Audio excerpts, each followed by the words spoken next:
강원도지사가 내년 대통령 선거 출마를 공식 선언했습니다. 도정 공백에 대한 우려가 커지고 있습니다. 이번 달부터 오징어 금어기가 전면 해제되면서 강원 동해안에서 오징어 조업이 활기를 띠고 있습니다. 어민들은 오징어 효과를 기대하고 있습니다. 지난해 태풍 때 강원 동해안의 많은 항구들이 폭풍 해일로 인해 큰 피해를 입었지만 복구 작업은 지지부진해 어민들 걱정이 커지고 있습니다. 시청자 여러분 안녕하십니까? 9시 강원 뉴스입니다. 오늘 태백과 동해 등 5개 시군에서 코로나19 확진자 13명이 발생했습니다. 시군별로는 태백 5명, 동해 4명, 춘천 2명, 강릉과 인제가 각 1명씩입니다. 태백 확진자들은 평창 확진자 관련 연쇄 감염이고 동해 확진자들은 기존 확진자의 접촉자이거나 자가격리 중에 확진 판정을 받았습니다. 강릉 확진자는 고등학생으로 감염 경로를 조사 중입니다.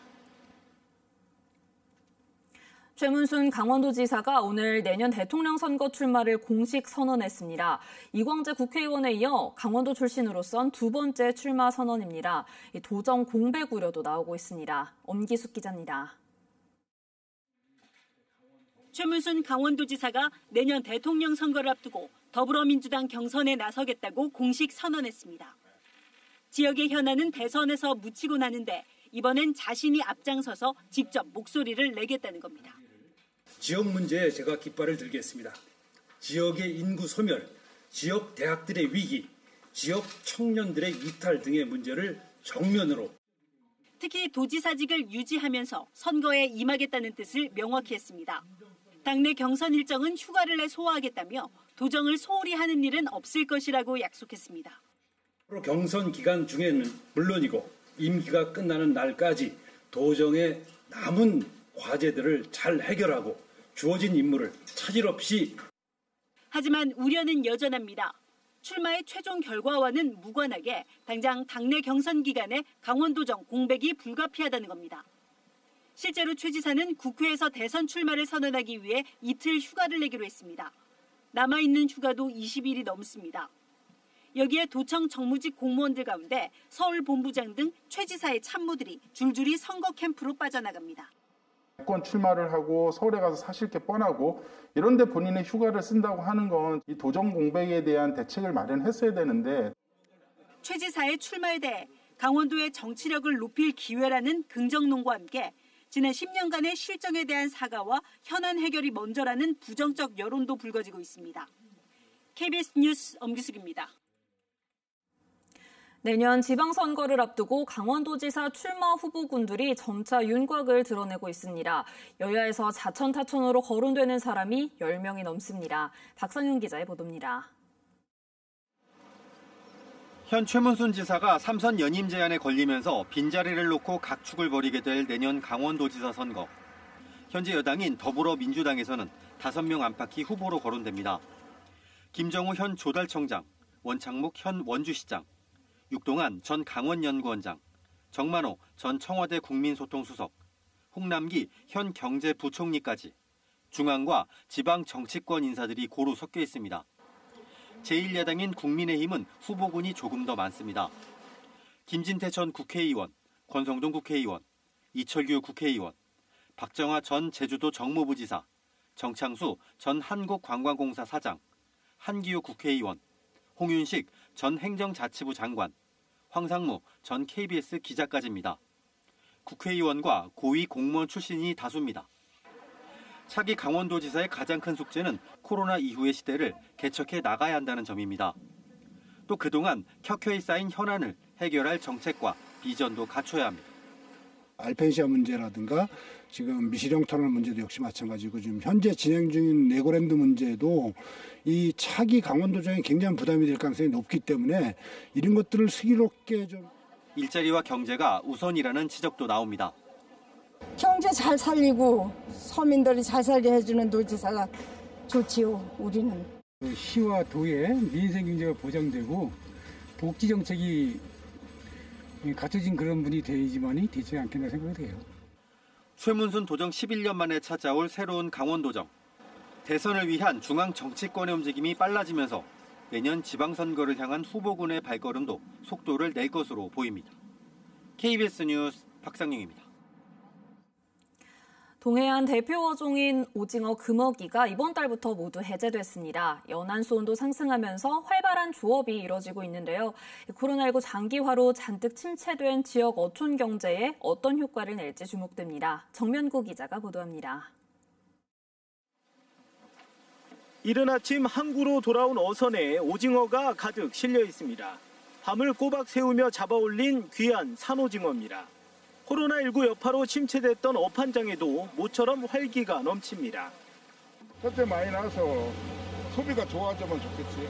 오징어가 많이 나면 먹이 사슬 때문에 다른 고기도 많이 잡힐 거고. 지난달 정치망과 근해 체납기에 이어 이달부터는 그물로도 잡을 수 있게 오징어 금어기가 전면 해제됐습니다.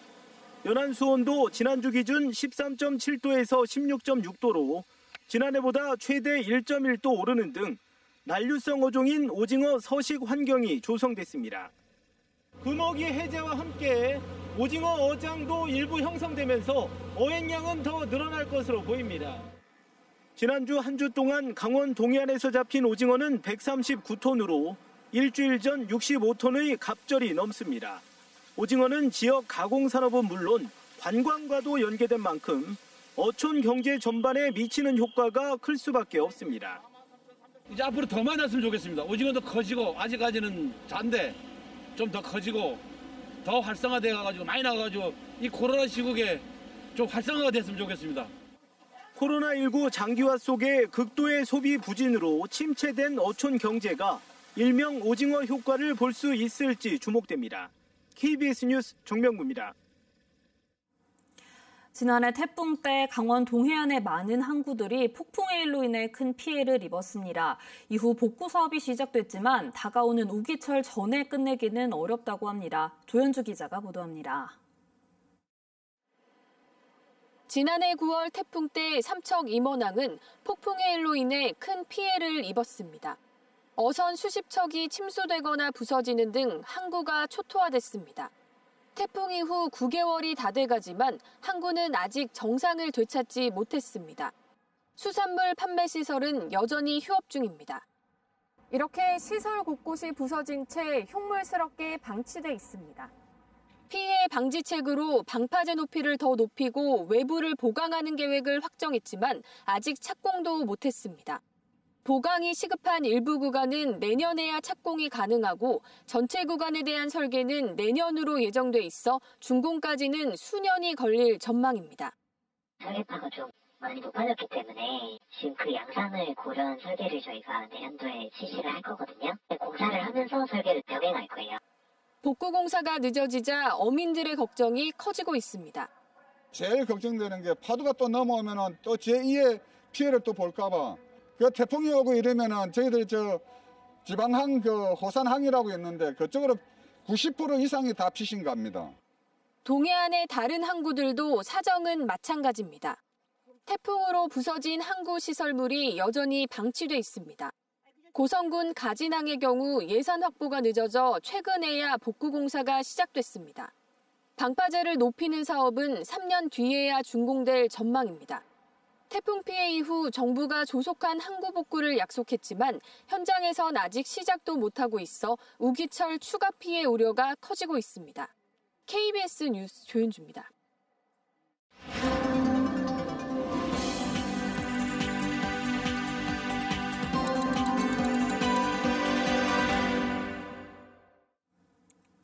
강원도 교육청은 오늘 17개 교육지원청 교육장 화상회의를 열고 2학기 전면 등교에 앞서 이달 중순부터 지역별로 전면 등교를 추진하기로 했습니다.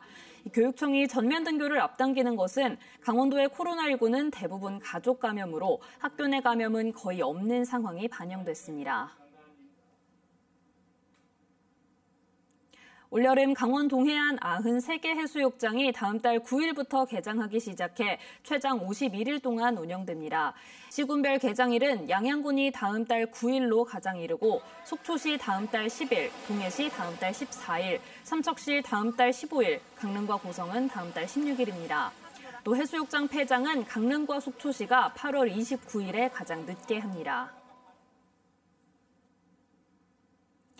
한국은행 강릉본부가 밝힌 4월 영동 지역 실물경제 동향에 따르면 아파트 매매 가격 지수는 전달보다 강릉이 1%, 속초 0.6%, 동해 0.1% 올라 아파트값 오름세가 계속되는 것으로 나타났습니다. 특히 강릉의 경우 지난 2015년 11월 1.1% 상승 이후 최고치를 기록했습니다. 또 이들 지역에서 아파트 거래량은 지난해 같은 달보다 큰 폭으로 증가했습니다. 강릉시가 일회용 플라스틱 컵 회수율을 높이기 위해 오늘부터 지역 해변에서 쓰고 난 일회용 컵을 구매 매장과 관계없이 강릉시와 협약을 맺은 커피숍 31곳에서 반납받는다고 밝혔습니다. 또 매주 목요일 읍면동 주민센터에 일회용 플라스틱 컵 등을 일정량 반납하면 종량제 봉투나 건전지 등을 교환받을 수 있습니다. 강릉경찰서는 오늘 가정집에 들어가 금품을 빼앗으려고 집주인에게 흉기를 휘두른 21살 A씨를 강도 살인미수 등의 혐의로 긴급 체포했습니다. A씨는 지난달 30일 밤 10시 20분쯤 강릉시 주문진읍 63살 B씨의 집에 침입해 금품을 요구하다 B씨를 흉기로 찌른 혐의를 받고 있습니다. 피해자인 B씨는 현재 생명에 지장이 없는 상태인 것으로 알려졌습니다. 지난해 태풍 피해를 입어 통행이 금지됐던 미시령 옛길의 도로 복구 공사가 완료돼 오늘부터 다시 개통됐습니다. 앞서 미시령 옛길은 지난해 태풍 마이삭과 하이선 때 도로 사면 2곳이 유실되고 도로가 파손돼 지난해 9월 11일부터 통행이 금지됐습니다. 강원도가 오늘부터 산림병해충 방제 대책 전담기구를 운영합니다. 이에 따라 8월 말까지 18개 시군과 구규림 관리소가 84곳, 195만 제곱미터에서 과수농가에 피해를 주는 꽃매미와 미국 선녀벌레 방제에 나섭니다. 또 공동 방제 기간을 정해 과수원과 논밭, 산림 등을 집중 관리할 예정입니다. 전교조 강원지부는 오늘 강원도 교육청 앞에서 기자회견을 열고 공간 확보와 교원 증원을 통해 학급당 학생 수를 최대 20명으로 제한하는 상한제를 법제화하라고 정부에 요구했습니다. 또 코로나19 확산 상황 속에서 학생을 안전하게 보호하기 위해 학급당 학생 수 감축이 필요하다고 주장했습니다. 강원 지역 9개 대학이 내년에 고성에서 열리는 강원 세계 산림 박람회를 돕기로 했습니다. 강원도와 강원 지역 대학 총장협의회는 오늘 춘천 세종호텔에서 업무 협약을 체결하고 산림 박람회 홍보와 행사를 대학이 적극 지원하고 대학생들은 박람회 자원봉사에 참여하기로 했습니다. 2022 강원 세계산림 엑스포는 내년 5월 4일부터 한 달 동안 세계, 인류의 미래, 산림에서 찾는 데를 주제로 고성 세계 잼버리 수련장에서 개최됩니다. 코로나19 대응 의료 방역 인력에게 하루 10,000원의 수당이 지급됩니다. 강원도는 강원도 의료 방역 인력의 급여가 중앙사고수습본부 파견 의료인보다 상대적으로 낮아 의료인력 이탈이 우려된다며 수당을 지원하기로 했습니다. 뉴스를 마칩니다. 시청해주신 여러분 고맙습니다.